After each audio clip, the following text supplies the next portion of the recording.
Bonjour à tous, deuxième vidéo du jour. Ici nous voyons en fond d'écran les petits toits qui est le village d'Aveyrols.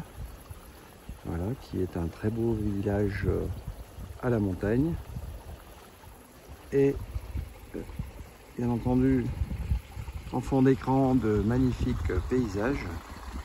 Et je vais vous présenter une plante comestible très intéressante que vous voyez devant vous, avec de larges feuilles, qu'on appelle le rumex des Alpes. Ce rumex est utilisé pour, quand on fait des tartes à la rhubarbe, eh bien on utilise la tige qui est présente, voilà, que j'ai cueillie ici, voilà, qui est la rhubarbe sauvage,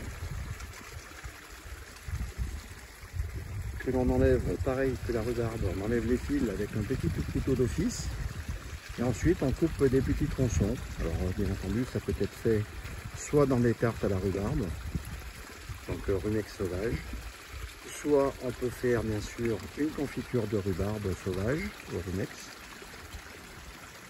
Voilà, cette plante très intéressante. Et si on veut utiliser, alors là je vais essayer de trouver des jeunes feuilles, voilà, qui sont en général plus en profondeur, comme celle-ci. Voilà. Et bien cette feuille, on peut l'utiliser pour faire des tolmas, hein, comme la feuille de vigne. Hein, on utilise cette feuille, on va la blanchir. Donc blanchir, c'est mettre dans de l'eau bouillante rapidement et ensuite refroidir la feuille.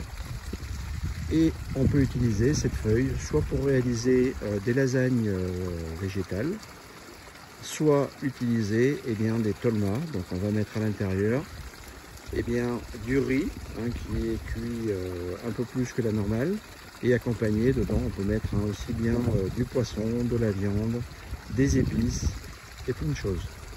Voilà, après reste bien entendu à la personne à faire de la créativité pour émerveiller vos convives.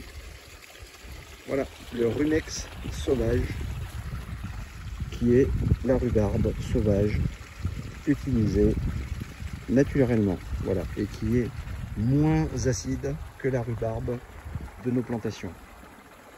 Voilà, bonne journée à tous, à bientôt.